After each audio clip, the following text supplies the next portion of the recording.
come into this. Yep. I almost did Uh, it again. yeah, I saw that. Um, whatever.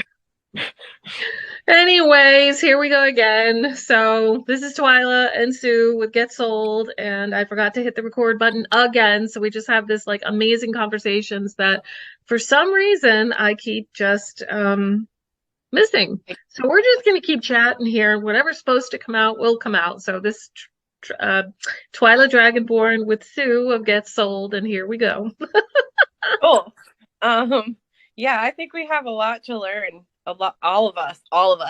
Oh man, I think I know. Well, I don't think I know that we're about to start a very poignant and aggressive uphill battle, shall we Mm-hmm. say?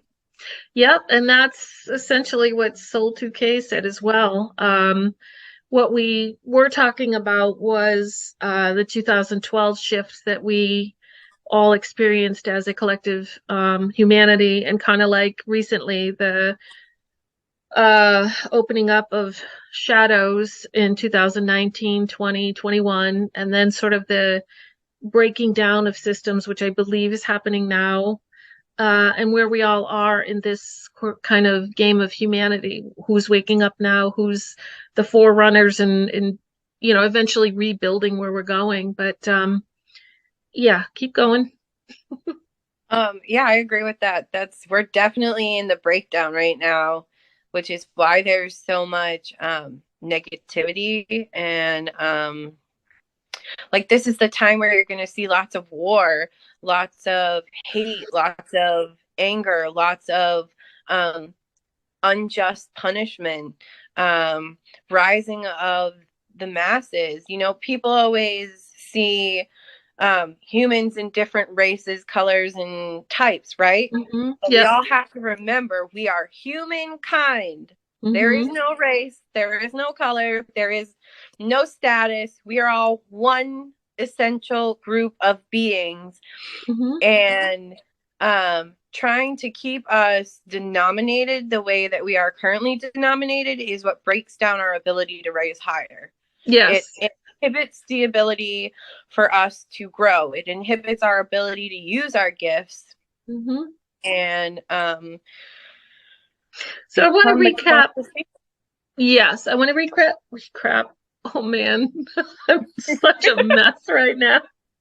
The world is seeing me at my rawest. Okay. I want to recap because somehow this is just really weird today, how I can't seem to get it to work right. But um go over your gifts again, like you were a child with a lot of gifts, and talk about your most favorite ones, and then we can skip into whatever we want. I'm just gonna let it go, let it ride, whatever. Okie dokie. I am a claircognizant, clairvoyant, clairaudient, precognitive, remote viewing, aura reading, intuitive reading, palmistry, Palmistry, and quantum um, quantum lifetime time timeline viewer. reader. I don't know. Yeah. So I'll talk about my favorite one again, which is the I see all times at once. You can see where we've been, where we are, and where we're meant to go. So I explain it like it's a picture that has a million translucent overlays of what was, what will be, and what is. So if you were to use that in a reading, would that be part of, if you're looking at the past, would you be able to see karma in that past vignette?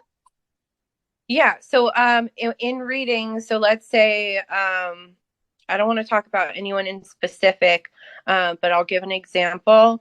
Is I had a client come in who was severely abused as a child, and I saw every single piece of trauma that had ever happened to them, who did it, how it was done, how it affected them, and how the other person was punished, Oh, or if they didn't get punished. wow. Wow. Wow. The other thing that I want to mention is that you're able to um, tell by touch when somebody is going to leave our earth and how Yeah. tough that is for you to navigate emotionally at times, right? Yeah, it's a lot. But also I think it gives me um a sense of preparedness, but Yeah. also because I'm a psychic medium, um, just because someone's not physically here with me doesn't mean I can't access them. Mm-hmm. So I don't miss them in the same way that people do who have to have physicality to have a Yeah. relationship. So you can grieve for them not being physically here, but you're also comforted at the same time by knowing that you can just tap into their energy in a sense. Yeah. Yeah. Especially for me when my grandmother passed, that was a really hard time for me. Um, and I was very, very lucky that I don't remember really breaking down or crying a lot, but I remember asking to see her and have Mm, conversations with her, and I did.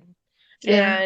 And that's when I learned a lot about myself, and that it didn't have to be scary. Death didn't have to be scary. Mm, Because the main lesson that she taught me was that just because she's not here physically doesn't mean she doesn't exist. She does exist. She exists right. in many different places, many different realms, many different timelines, many different spaces. She's just not in this specific time, space, and physicality. Yeah. But And I think that's a message like from the last Zoom that I really wanted to get out because so many people do struggle over the death, of a loved one, which, we all do. But knowing that we don't really die, if we can just like still send that message out, right, to somebody who's might be listening who lost somebody, is that try to feel them, try to, do what you right. do. And I do want to say in regards to that, that that's not always true. Yeah. Um, because there are times when we lose somebody and they're immediately reborn. Immediately. Oh, There's no waiting period. hmm. So our guides or our family members that help us through these times or teach us through these times, right? They've ascended to a different level and they're not going to reincarnate right now. That doesn't mean that they can't. They're just in a guidance position now. But then some people, when they pass, they don't want to do that. They just don't. They're not ready for it. That's a lot of responsibility. That's a lot of knowing things that maybe they're not ready to know. And Hmm. it's like they pass and they come out somebody else. And now Yeah. they're new. Um, Yeah. Yeah. Go ahead. a lot of times when that happens, when it's so immediate like that, that snap is they remember their past lives. They're born as Mm. children that are confused as to why they're new because they're Oh. stuck in their old life. Oh my God. So I Wow. just want to put that out there because I think there's a lot of misconceptions as to children who remember their past lives, Yes. and that's why. Yes. Oh, wow. And people, like when they remember certain people, like I remember you from, wow. The other thing I want to say, we were talking about um, something about Earth. Now I forgot what it was. Oh, Earth is a learning planet. That when we Yes, come here, we're in school, basically. We're in school for our soul. And so, like right, you were mentioning before, like when somebody has, a lot of money and they're rich and they think that that's success in life, that's just a tiny aspect of, the experience, right. but Because it's they're not. still facing struggles as well, Mhm. with more money, more problems, right? Right, right. Yep, So yep. we think that when you are broke and it is difficult, but those are lessons you have to learn. Being wealthy doesn't mean you don't have any lessons. It just means your lessons are harder. Yeah, yeah. Okay, Hmm. because it means you can't trust anybody around you. Yeah. No one really is a stable. So there's other lessons that you have to learn. Hi. Bye, Soul 2K. So, yeah, but there you wealthy is not the end goal. This is school, and I like to think of the wealthy as kind of like they were the bullies, right? So they have to go through a lot of struggles. They have to Yeah. handle a lot of lessons. And yes, they're provided for in the physical realm, but Yes. imagine the emotional and spiritual struggles they have to, you know, go through. Like Yeah. celebrities that we watch that are owned by Yes. their labels or Yeah. film companies. What kind of struggles do they have to learn? And what lesson do they have to learn in that is just as great as someone who lives in a cardboard box and needs to go through that lesson? They're all still Yes. lessons. We're all equal. We're all one. We're all the same. And I think that comes to the point of why we can't judge because we don't know what somebody else is walking through. And it may look all shiny and new on the outside, but that's anything but usually the case.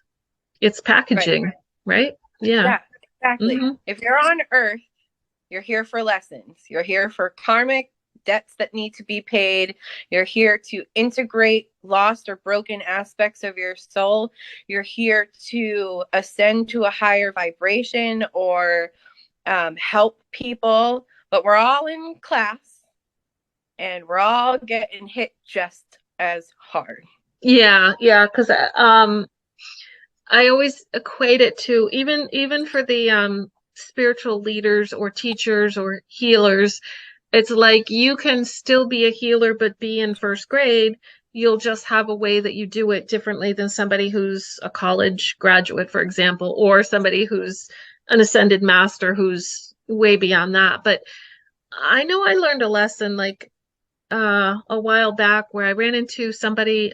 I was very young. I think I was in my 20s and I was completely lost and just I couldn't imagine myself giving anybody good advice. And then I ran into this person and her daughter was with her and she came to me and said, you know, what you told me back then enabled me to go to school, to have my daughter. And I just stood in the corner crying because after she left, because I was like, how the heck? I was so messed up. How could I do that? But it comes from higher self from within. So even though we're in school, we can still effectively help one another through our hearts. Right. And also, you know, we have these struggles as spiritual beings because how can we help others if we haven't had these struggles ourselves? How Hmm. can we relate? How can we be on the same level as that person if we haven't had that struggle as well Yeah. or gone through that trauma and, you know, fought through it? Yeah, I think that's a good thing you said that because I think that a lot of us have had severe trauma. A lot of us who are gifted, empaths, spiritual leaders in the making, have all had severe trauma, and we really need to grow through it and learn to look at it differently as soul contracts, and that we really aren't victims, but it's just the path we chose to learn by. So, like, I know a couple of my lessons. Are definitely unconditional love. I mean, for myself, because I didn't learn it in so many other lifetimes that, and we choose different ways in which we're doing it with our bodies, with our circumstances around us, being rich, being poor, whatever, contributes to that. But we basically set that up before we come in to this life. And I think what makes it difficult is that when you start being responsible for yourself, then you start getting the really hard lessons with the shadow work and going into those dark places that you came in with to clear that trauma. And I guess I used to get a little mad because it comes from all different directions, like generational trauma, your personal soul contract, just other people's karma that you have to balance. So like there's three places right there that you have shadow to deal with, within yourself to course correct or what have you. Yeah, it's a challenge. It's not this journey. Everybody thinks, oh, I'm going to be a psychic medium. I'm going to see dead things. It's going to be super cool. I'm going to help all these people. What they don't realize is that it's an intense amount of self work Yeah. as well as helping others and being able to spread that light and help others go through things that you've experienced that they now Mhm. are experiencing, that they then have to look inwards and heal themselves.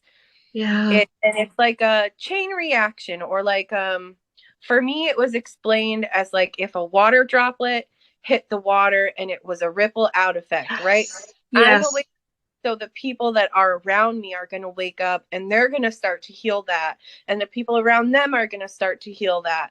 Mm-hmm. And when we do that healing and more people are affected and more are spiritually healing and integrating all the parts of themselves and working through that shadow work, then that's how we raise that consciousness, and everybody, you know, gets where they want to go. Everything is um, a better vibration. The world becomes a better place. Mm-hmm.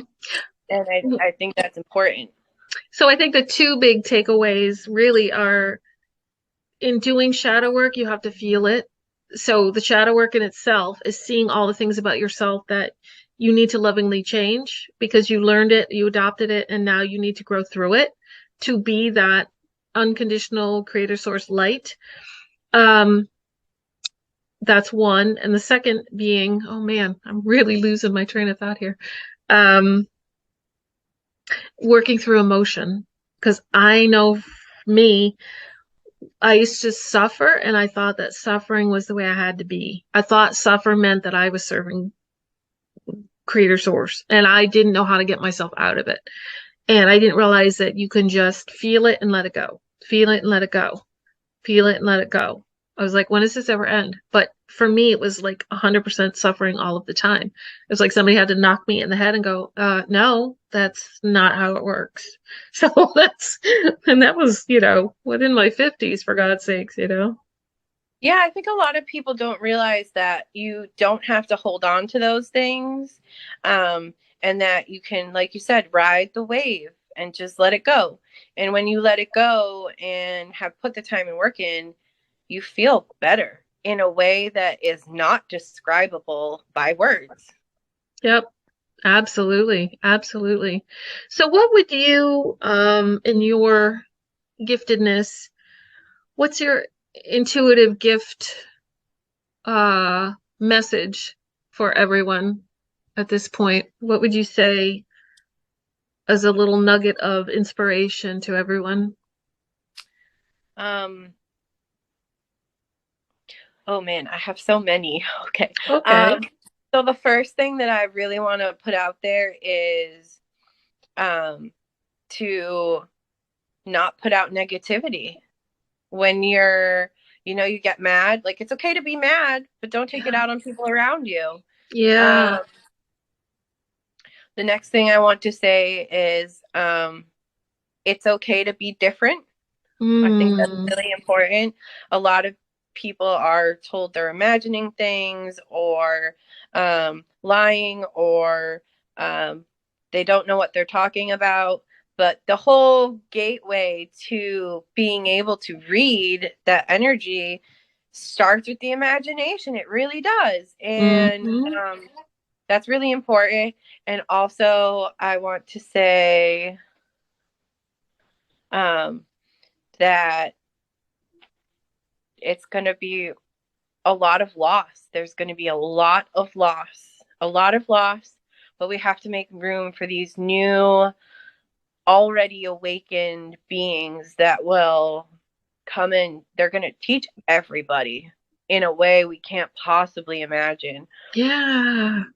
Yeah, Yeah. I had to get used to understanding that the lost part would be big. Soul 2K said that as well, that there would be a lot of people leaving. But I think the way that we can try to understand that is that it's their soul choice to leave, Right. that maybe they've gone as far as they can go and they're choosing not to go to the higher. Like we all have a choice to ascend or not. We all have that free will. So that when somebody's leaving, it's just simply their choice to say, I've gone as far as I'm going to go at this point, and now I want to go, explore something else, maybe do it in a different time, different place, whatever. Yeah, exactly. And I also feel that um the resonance, I don't know what that word means, but I'm hearing it. So we'll say Okay. the resonance is changing. The resonance of the world is changing. The way we know things to be is changing. The people we know how people are is changing. Um, and it's going to be a kick in the arse. Um, I know we got to figure out we like are the ones that have to, as they say, I've heard this since 2020, hold space for those who are going to begin to go through either shadow or just losing themselves, feeling completely lost. That was something I had asked Soul Duque, and he said, I said, what's the temperature right now? First, he thought I meant the temperature outside, but then I said, no, the emotional mood of collective consciousness. And he said, lost. And I said, wow, I'm first in line for that one. yeah, Like, I I get it. think that's going to be very prevalent is the feeling lost. And the thing is, which I want to make so clear, is we don't have to be lost. All we Right. have to do is go inside, and we're Yep. not lost. You're right. You're absolutely right. Yes. And the times that I was feeling lost is more about not spiritually, but just physically. What am I doing right now? What am I, it's like your little kid and you have breadcrumbs and you have to follow them, but sometimes you forget to follow them and you look elsewhere and it's like, no, you got those breadcrumbs inside of you to follow. So you really know the answer. If you're standing around being lost, it's because you're not looking for those breadcrumbs that are inside you. So for me, it was Also, just like a physical thing, what am I supposed to be, what else am I supposed to be doing, right now? feels. I feel that like I should be doing something else, but I'm not. Hmm. But I know I'm on the right path. And Yeah. also, I think too, it makes us look at parts of us we don't want to see when we're lost, Oh, and we don't yeah. want to hear, like, maybe we really want a yes, but we know it's a no. And we don't want to Hmm. admit that. So we put that wall up and we don't look for those breadcrumbs there because we don't want to see them there because that means we have to do more work and we Work. have to look at parts of us that we don't like and we have to develop. And I think that's a big contributor. And also, I'm going to say it, but I think a lot of us are tired. Amen. Oh Amen. Amen to man. that. Yes. Oh Yes. man. It's a lot and we literally carry the weight of the world on our shoulders. Absolutely. But Yeah. we're Yeah. never Because, looking at that little picture. It's the big whole pie all the mhm. time. Yeah, it's like we got to tell each other, take a break. I know when we all three of us were just like, okay, let's do this holiday thing and, try to just spend some, but to me, I enjoy this. It's just the work part that gets overwhelming, your personal work. But as far as staying in the light, staying in, the spiritual stuff or whatever, that's the fun part. Like this is fun Yeah. exploring, talking about all that. It's just when it's like, oh my God, I'm having a crappy day. Why is it? Because something came up for me to look at and now I got to clear it. And me, I get stubborn and I'm like, oh, do it later, but really you got to do it then. You got to stop, drop, and go in and go, okay, what is this about? And the good thing is we can clear it faster now, I think you right? just answered your own question. Yes. That you have to stop, drop, and do it right then and there. Yep. Oh, Yep. that really got me. Yeah, because I'm like a Taurus, a stubborn bull. So it takes me a little bit to be like, no, just do it. Yeah. Yeah. But I'm that's the sure I hardest part. That's really the hardest part to like drop everything when you're in it yes. and then Yep. handle it and you're just like, ah, you know, Hmm. that's hard. But yeah, Absolutely. Yeah. Yeah. But after you do it, you're just like, like a breath of fresh air. Like, why didn't I do that? Why did I argue with myself over that? We're in it to win it. So it's like, just get over it and do it. I'm talking to myself on that one. feels. I'm also gonna receive that too. Yeah. Um, so I just heard, and I don't know why I just heard this, but because it's you, I'm gonna share it. I heard they're coming. Oh man. Many. are coming. To help us or to for the experience? I think to help. Yeah.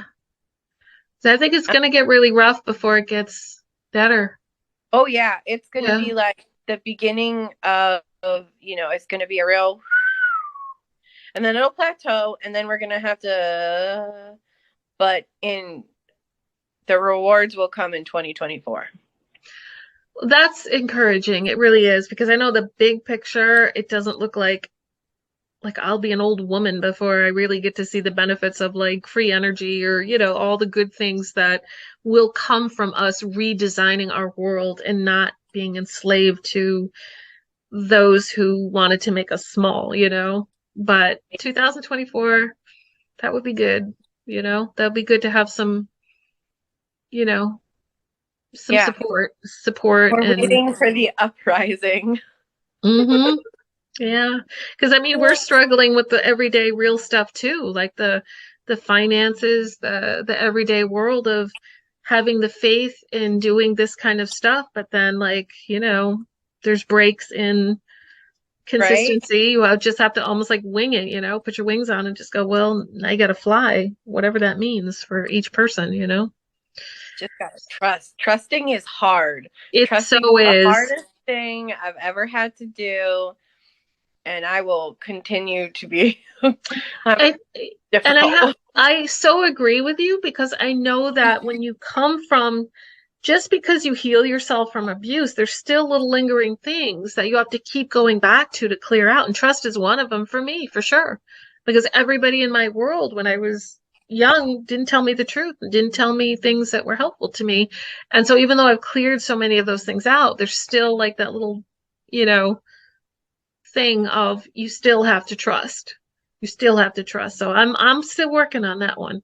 But I think that's a lesson that won't go away for either one of us. maybe you're right. Maybe it's just one of those things where the damage ran so deep that, it's going to take a lot, the true unconditional love where you're just like drift off, like imagine yourself just drifting down a river or something like, on your back and you just trust that you'll go where you need to go. But it's hard.